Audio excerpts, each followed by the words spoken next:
في حوالي 10:10 من مساء يوم الاثنين 7 من ذي الحجة عام 1409 للهجرة، وأثناء خروج حجاج بيت الله الحرام من الحرم عقب صلاة العشاء، فوجئ ضيوف الرحمن بوقوع انفجارين، أحدهما في شارع مؤد للحرم والثاني فوق الكوبري المجاور له. وقد أسفرت نتائج الانفجارين عن قتل شخص واحد وإصابة 16 آخرين بإصابات مختلفة. وقد هرعت سيارات الإسعاف إلى مكان الحادث، حيث تم نقل المصابين إلى مستشفى أجياد المجاور للحرم لتلقي العلاج اللازم.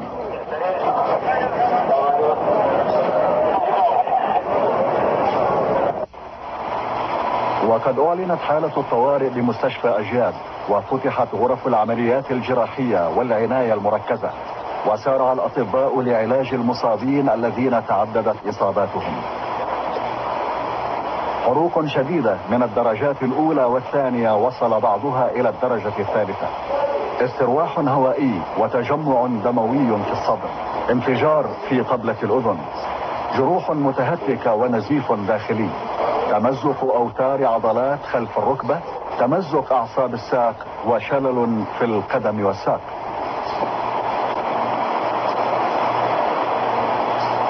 إن كل مسلم يحمي هذا البيت، يجي زي ده يشوفوا أنا أموته، أقطع منه حتت كده وارمي، لو حتى لو الدنيا دي كلها تحاربني، حتى لو كان أخوه، لو كان أبويا أخويا ابني. ما عنده إسلام، ما عنده دين، ما عنده رحمة، اللي عمل فينا كده أنا ربنا اللي يعلم بالولع بتاع جسمنا دي بس كده. ندعو الله سبحانه وتعالى أن يأخذ أيدي هؤلاء الظالمين، لأن الله تعالى يقول في كتابه: ومن يرد فيه بإلحاد بظلم نذقه من عذاب أليم. وأدعو الله سبحانه وتعالى أن يذيق من فعل هذا العذاب سوء العذاب. وبتوفيق من الله سبحانه وتعالى تمكنت المباحث العامة من التعرف على مرتكبي هذه الجريمة الآثمة والقبض عليهم دون أن تؤثر تلك الإجراءات على مسيرة الحجاج في أداء مناسكهم بيسر وهدوء. وسوف ننقل للمشاهد الآن اعترافات أولئك الجناه وهم يتحدثون كل واحد عن دوره ومسؤوليته وما قام به من عمل إجرامي آثم في حرم الله وبيته الآمن.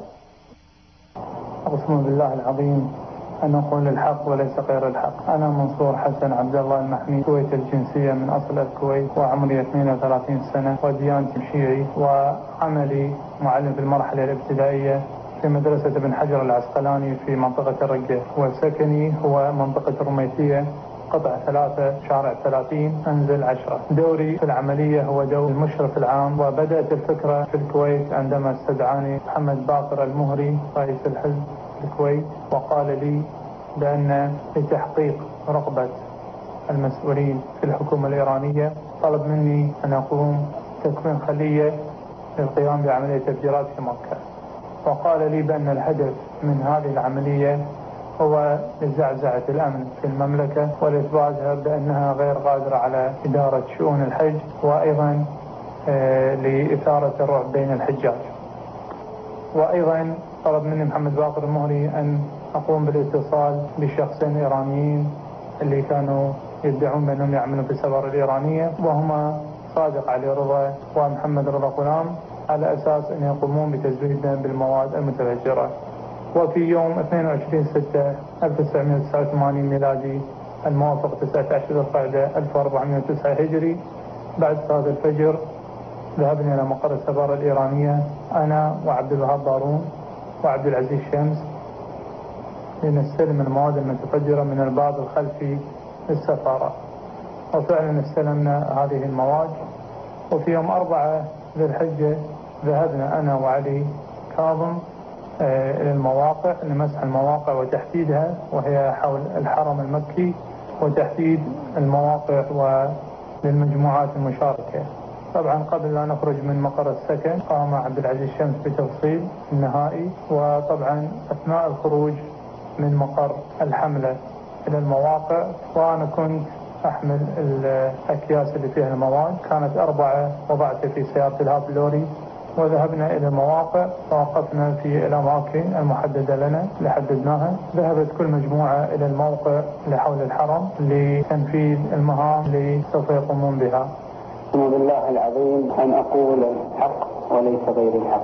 اسمي حسن عبد الجليل حسين محمد الحسيني، جنسيتي كويتي الجنسية، متزوج ولي 4 أبناء، أعمل مدرسا في أحد المدارس في دولة الكويت، مذهبي شيعي وسني 37 عاما. بالنسبة لالتحاقي بخلية حزب الله تمت قبل عام تقريبا، والذي حثني على الانتماء إلى هذه الخلية هو منصور المحميد وعلي عبد الله صالح.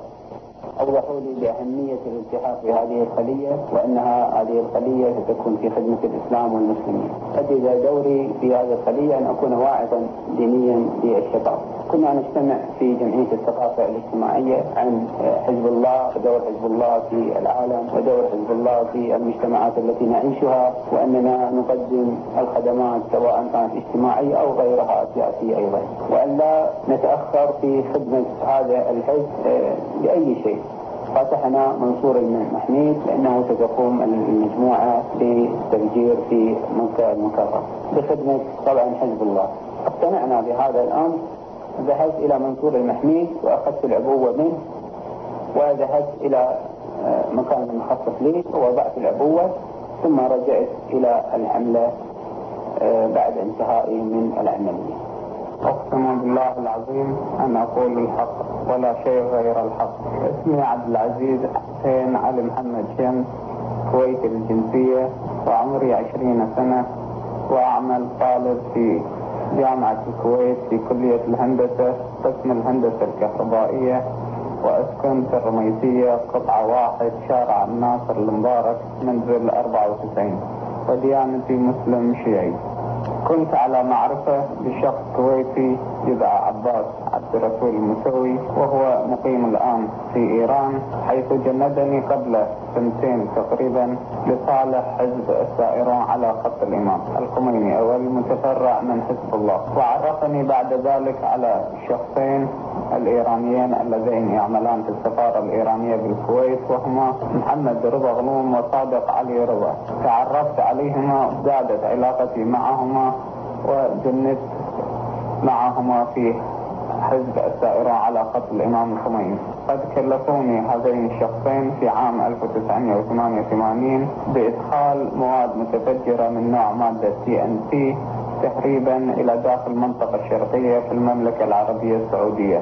كلفني منصور المحميد وطلب مني بأن أكون أحد الأعضاء ومن ضمن المشاركين في عملية التفجيرات التي تمت في مكة المكرمة في موسم حج عام 1409 وفي مساء يوم 7 من ذي الحجة. اسمي عبد الوهاب حسين علي بارون، كويتي الجنسية من أصل إيراني، عمري 22 سنة، شيعي، مدرس في المرحلة الابتدائية في مدرسة في الجهرة. أسكن في ضاحية عبد الله السالم قطعة 2 شارع مان بن زايدة منزل 22. في بداية دخولي إلى منظمة السائرون على خط الإمام، وهي المتفرعة من منظمة حزب الله، كان كلمني عنها منصور المحميد منذ يناير 1989. كلمني الأخ منصور وقالنا أنا أبيك تدخل معنا في منظمة السائرون على خط الإمام المتفرعة من حزب الله، لأن هذه المنظمة تخدم أهداف الشيعة وتخدم أهداف الشيعة في الكويت، واللي توصلنا بالنهاية إلى زمام الحكم في الكويت والسيطرة على زمام الحكم في الكويت. طبعا بالنسبة لعملية التفجيرات اللي حدثت في مكة، وقابلنا المسؤولين الإيرانيين اللي هم محمد رضا غنوم وصادق رضا، واستلمنا منهم المتفجرات. وأنا من موقعي هذا اللي أقول لك، لما أقول لك ما يخدم الإسلام يعني فعلا ما يخدم الإسلام، راحت في أرواح بريئة ما لها أي ذنب وما لها أي دخل في هذا العمل. الهدف من هذه العملية هو زعزعة الأمن في الحج والبلبلة فيه، وإشعار الآخرين بأن المملكة ما لها قدرة في إدارة الحرمين الشريفين، والعدم حضور الإيرانيين للحج.